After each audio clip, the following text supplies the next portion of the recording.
All right, gonna move the feeder gilts, but I have to sort off 3. These would be the 3 that Benedict gets. They're Cero, Uno, and Dos. They've got no wattles, 1 wattle, and 2 wattles, so that's their name. They're from our sow Penny that we culled, so we're hoping to they're ones we're hoping to improve genetics on. They're not fantastic in any form or fashion, but they're okay. So now I have to attempt to, and I'm just standing here talking enough to get them to hear me and come on up to the top. But we'll call for them, see if we can't sort these 3 off, and then call it good. Fingers crossed nobody knocks over the pivo. The wind is pretty heavy today, so I'm imagining you're hearing some of that. But I've got that base wide, so hopefully we don't have a Colonial Gardens problem again and the wind blows it all over.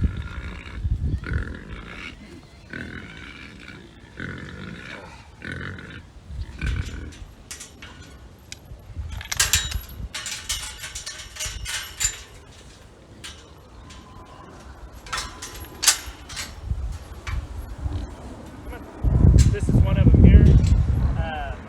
This is Uno.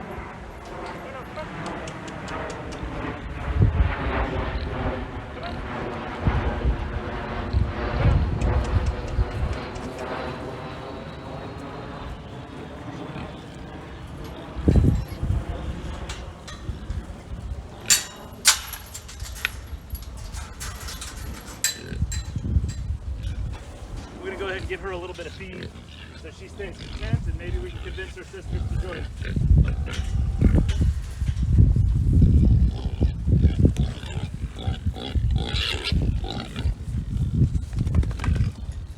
They're very muddy, so I just got covered in mud, so that was fun. And since we're just sorting off those 3, it's not necessarily the hugest deal that I only cut those 3, right?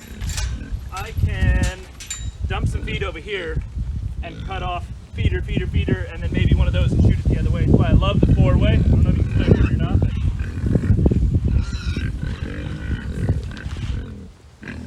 And so that's some feed over there.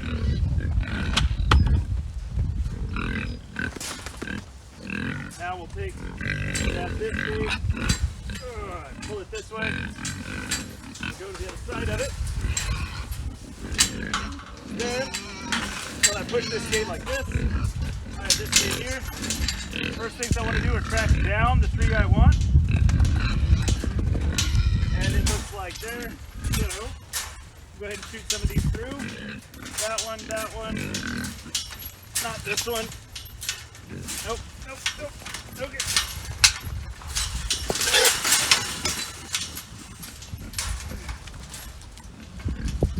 Okay. Bounce back there now. I may or may not have messed up. Sometimes they're hard to tell, but I know I got at least one of them that I needed in here. I think that's my other one. Yep. So there's one that I need, and there's the other one I need. So you get to go through. You get to go through. You stay back. Stay back. Come on, pig. Come on, pig.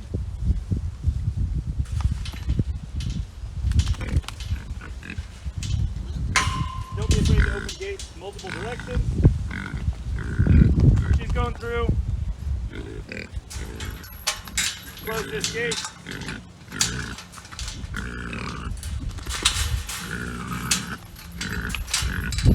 Now I know that the first one I sent through was correct. Everybody's so muddy though, it's getting kind of hard to tell. But the 3 that we're keeping, I didn't ear tag because they were so distinctive. So we're just gonna double check real quick. Yeah, there's Dos, and there's Cero.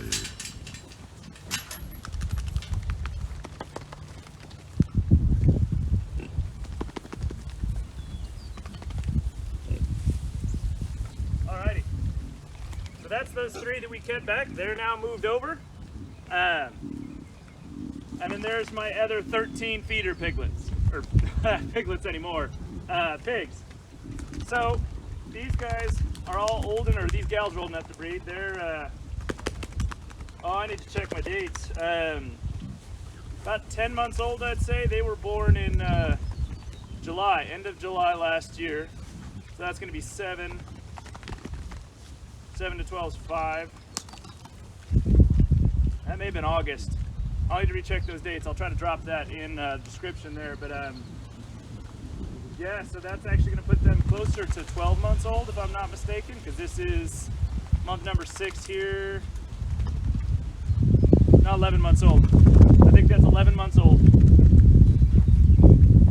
Which is older than I would normally breed, mind you. Normally we would breed at about 8 months old.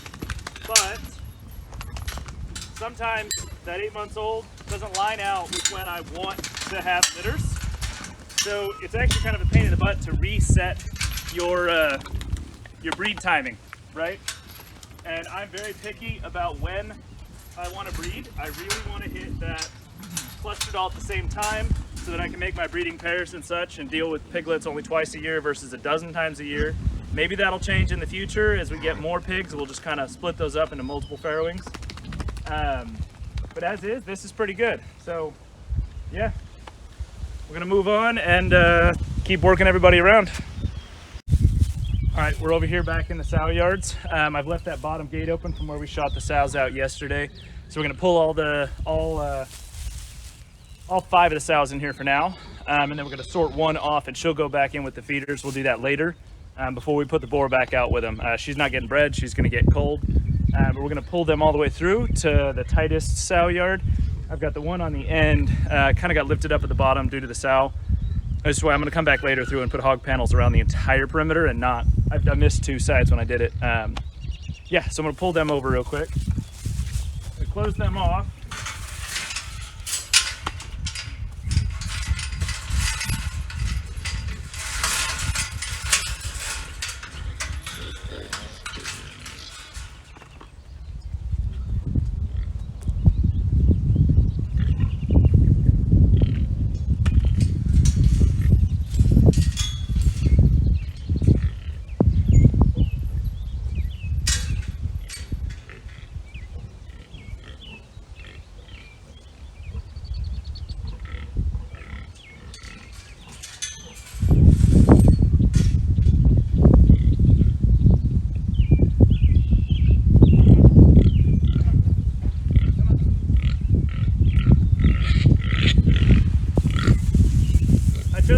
Not just because it's the tightest, but also it's got the most shade with all those willows down there at the bottom.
Talking to myself here. So we actually managed to pretty luckily sort the sows anyways, because the one that I'm culling kind of lagged behind. Hey, Dottie. Dottie. Dottie.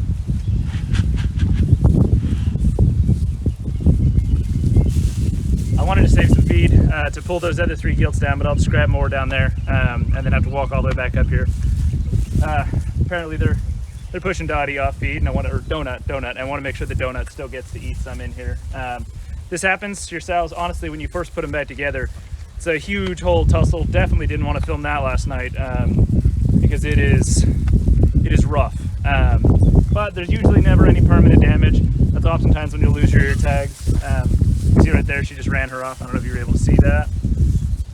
But then they'll just keep coming back in. They'll figure it out. They'll establish their pecking order. Having a boar in there really helps.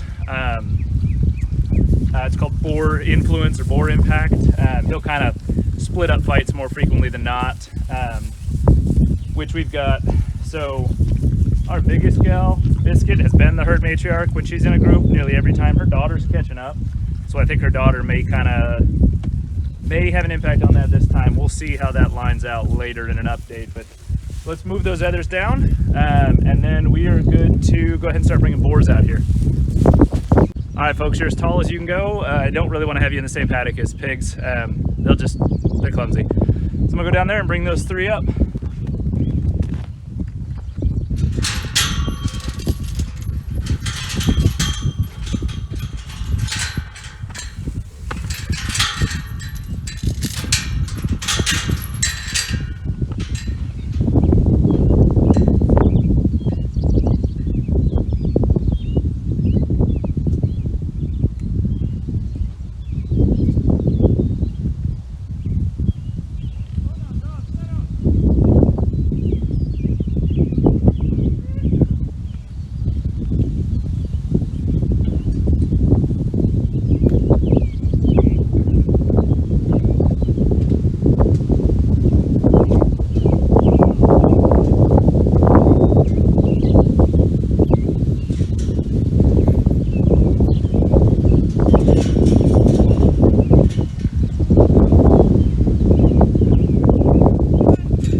So we're over at the backyard. I've got all the dogs back here, so I'm gonna have to loose them out on the entire stretch. But I've got the front gates closed. This is why we fenced off the front, is to be able to move everybody around like this. Fingers crossed they're not gonna be loosed out for very long. Then they're going over to paddock number 1 like we talked about. But I've got to work the boys from the side yards and across, deposit 1 over there, down and over to 2, and then the other boy over into the farrowing yard, so that then we can pull them and put them down out through that bottom corner up past where we just took Cerro and Uno and Dos, and they got to go up to paddock 4. So hopefully this tracks me for most of it. You're not gonna be able to see me open the gate and bring them out, but you'll at least see me get them as far as the backyard.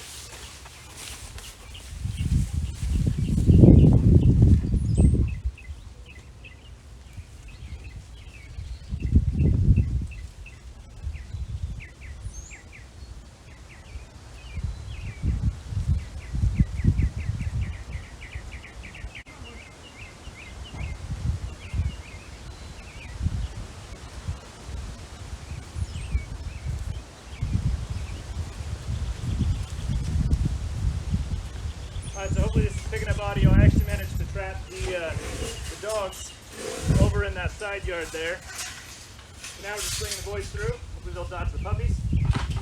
Come on, boys. Nope, you gotta go around that. Benedict, this way. You guys are goobers. Puppies, go away. Benedict, toast. Come on. I don't know what they think is so interesting about that board. Come on. Come on, you gotta go around the gate. Come on. Here we go, come on. Come on, Benedict, toast. Toast. Toast.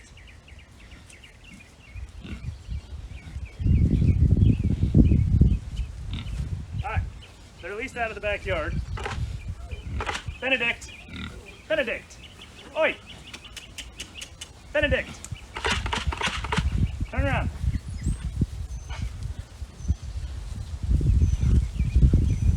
We're gonna go ahead and run Toast down here. He goes with these ladies. Toast! Toast!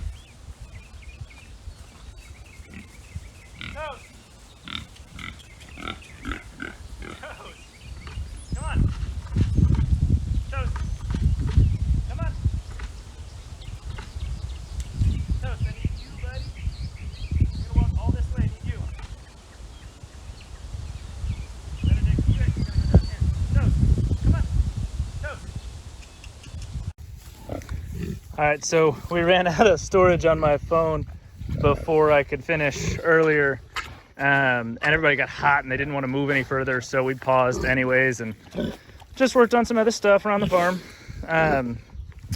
This back here is Toast and his ladies. He's paired up with Biscuit, Oatmeal, Dottie, and Donut, and he is asserting that he is a man to that piece of grass. Pretty common thing with boars. I don't really know why they think that's going to be, you know, real impressive or not, but as it cools down, his testosterone's starting to rise, and he's letting the ladies know that he's very happy. But one of the great things about IPPs, right, he's all, as you can see, worked up, and yet he'll still stop for some love. Yeah. So I would have never done this with a boar of just about any other breed, but dude's happy as can be. Yeah, look at that. He may even flop over for us. Yeah, look at that. Oh. Yeah. We're belly rubbing a boar in with 4 ladies that he has been trying to make love to all day. Yeah. Don't know how many other breeds you can do that with. So, thank you, mister. And I actually walked all the way out here to grab weigh pens for the other pigs, but then, so that's because this is where the feeders had come out of. We've got all the feeders over here in this paddock. So that's all 14 of them. That's including Muffin. Muffin is out there. She's our coal sow. And you can see what they've got here. They have got several nice big shade trees. This area right here has not grown back, or it started to, and then we had the feeder pigs in here tromping, and it's real dry, but they were only in here for a few days. So still plenty of nice stuff there. We'll swing down and check out Benedict in a few once I get some whey taken care of for the feeders. All right, sorry it got late last night, so I didn't get to get Benedict and his ladies, but here he is in all of his handsome glory. I like this fella. And then his ladies. Hoping I haven't made a mistake with my pairings this year, but we did it for our breeding pair COIs. With this, none of our pairs will have more than a 5.6 COI. And like I said, what I worry about stressing me is that these are 3 gilts, so they're untested, no clue, proven boar, but untested gilts. And then with our other group, Toast and his ladies, all his ladies are proven, but he's unproven. So, you know, that's always stressful. But we'll be able to see if they're open. What it'll affect is whether or not we get to do pairs or not. Crossing our fingers that we do. So, yeah, they're here, like I said, in paddock 2. You can see all that tall grass back there. But then this front top of the hill here is the way it pretty well always is, except we've got more grass coming in now than we did before. So we're slowly working down on the hemlock and stuff like that comes up in here. All right. Y'all have a good day, and remember that it is helpful if you like, comment, and subscribe. It helps the algorithm throw us into more people. If you share it, that's even better. Thank you guys so much.